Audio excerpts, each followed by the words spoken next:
For those of you I haven't met before, I am Liam. I'm going to be taking you through SketchUp over the next few weeks. I've been using SketchUp for quite a long time now, about 10, 11 years or so, along with other 3D softwares, but SketchUp is one of my go-tos.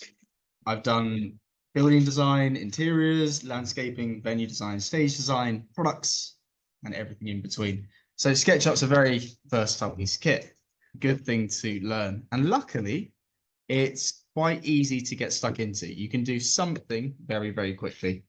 So getting an initial 3D form or 3D shape will be very simple.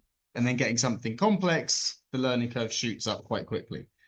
So I think, with SketchUp particularly, especially with jobs and careers that use the software, you're going to find 99% of people in a creative industry probably can use SketchUp, but then 9 out of 10 of those people can only draw a box and that's it.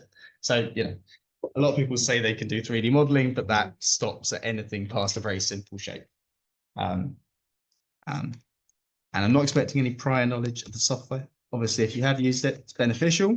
So we're going to start off with navigation and camera controls, which is going to include a variety of things. And towards the end of this exercise, we're going to be doing things like looking at the walk tool and saving views and creating animations and videos and a whole load of extra additional camera functions.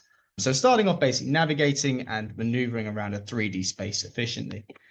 And then we're going to be moving on to the drawing tools. So I think something from the off that's really important to understand about SketchUp is, unlike a lot of softwares, there's probably from the left-hand side, so from here, probably up to there, that's pretty much all of the drawing tools in SketchUp. There's about 10 tools that you need to know.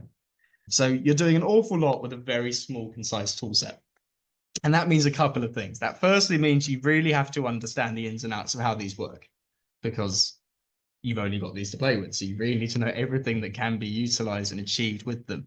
Secondly, you need to know about the multiple functions they each have. For example, the move tool can do 4 or 5 different things. So it's really about mastering the individual tools and not so much about remembering how to draw a specific object. So I always say to people, looking up a tutorial on how to draw a door isn't that useful. Looking up a tutorial on how does the line tool work and looking at all the different ways you can use it, that's really useful, because then you can do that. You can draw a million different things with that function.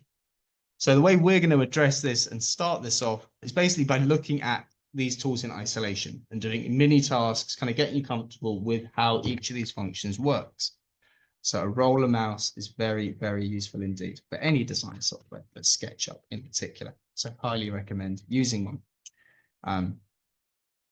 So to start with, we are going to open up a resource file. So you guys online should have access to the resource folder. If you don't, I can share it with you. You give me a shout. Just for future reference for everyone, anything that is an SKB file is a SketchUp backup file. It's an autosave. So a SketchUp file is actually an SKP instead of an SKB. And it should look something like this when it opens, all going well. And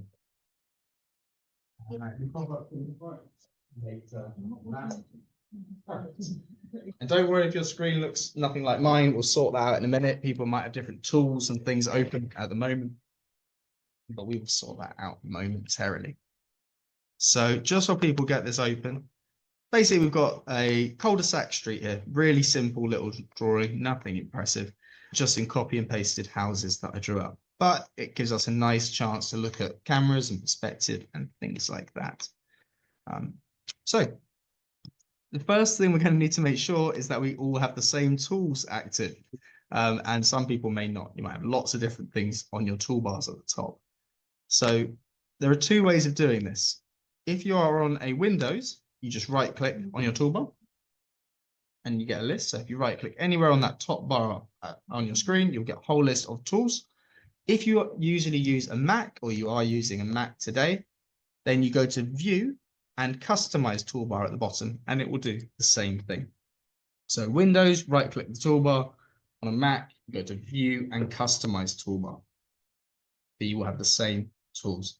My icons might look slightly different to some of yours just because I'm not quite sure why, but this one hasn't updated to the latest version where all the icons are now basically blue. Same tools, they just made them all blue, just so you can't tell them apart very easily, which is nice. So the tools we're going to need, let me just get them ready. Camera, getting started, styles. Oh, these four, that will do. So getting started, styles and views. Everything else you can close on your toolbar. And again, if you're on a Mac, you're going to have to go on View, Customize Toolbar, and you drag and drop the ones you want onto the toolbar at the top. And I'll give everyone a couple of minutes to get this sorted out. Especially on a Mac, it can be a little fiddly. If you need to move anything around, you can drag the tool sets, rearrange them, reposition them as well. You should have these four things active. Alrighty. So, okay. So hopefully we will have our tools set up. Now, a couple of things to point out, I guess, before we kick off with these is firstly, there are a lot of tools that appear on my toolbar, for example, when I right click. A lot of these are plugins. They don't come with the software. We use these for the advanced course. And secondly, a lot of them, like this one, for example, are just different formations of tools that you've already got at the top there.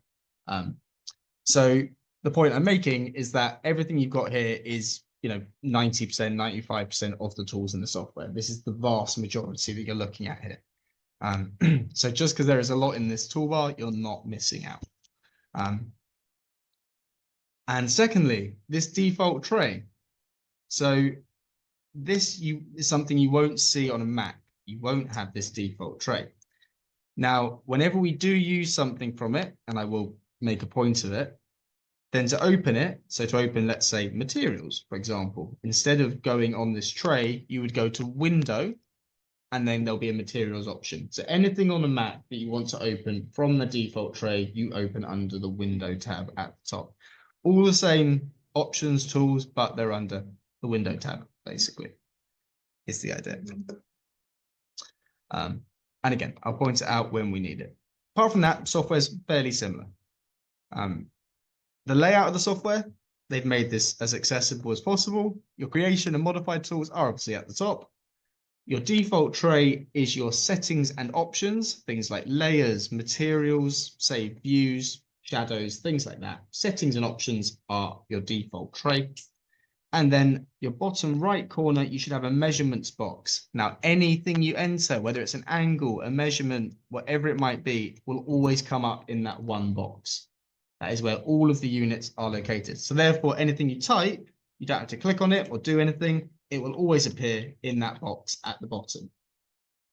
So question I get quite early on a lot of the time is people click on it and they say nothing's happening. It's not going to, because anything you type is always going to come up there, regardless of whether you're clicking on it or anything else.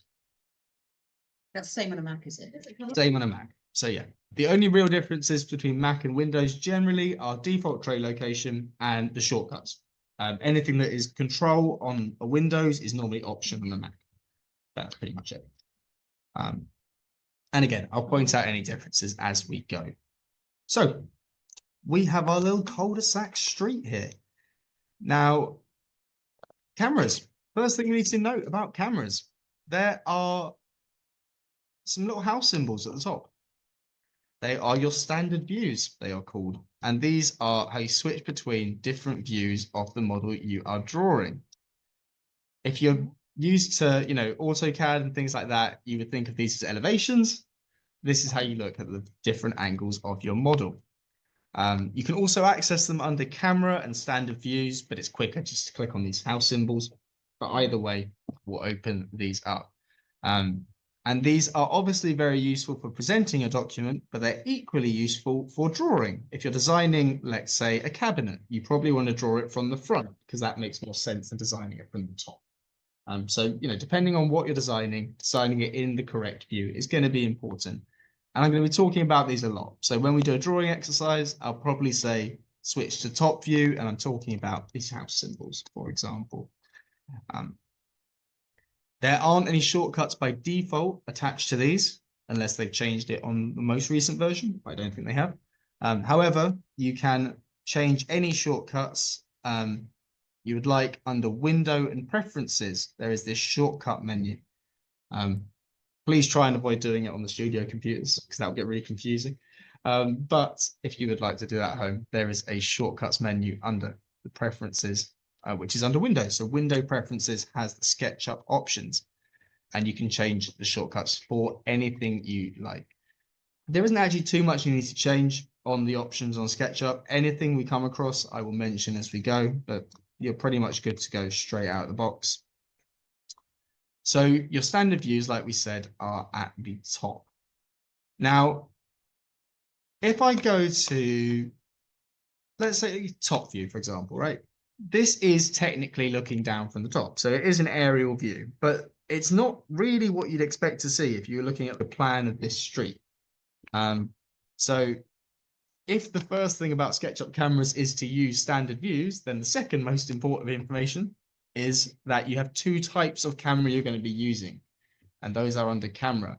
They are called perspective and parallel projection. These are crucially important. Again, I'm going to be mentioning them a lot when we are drawing. So perspective camera has a field of view or a wide angle lens, which allows you to see things at different perspectives. Parallel projection is if you were looking at things directly straight on. Now this floor plan looks a lot, well, this top plan looks a lot more like a plan view would, and so will all of my other elevations, because I'm looking at them without perspective. So first thing I want you guys to do is just try and switch between the two, look at a couple of these standard views and just get an idea of how it's changing. Just for a minute or so, and then I'll add a little bit of information in as well. And remember to change your type of camera you're using. That is camera and then parallel or perspective.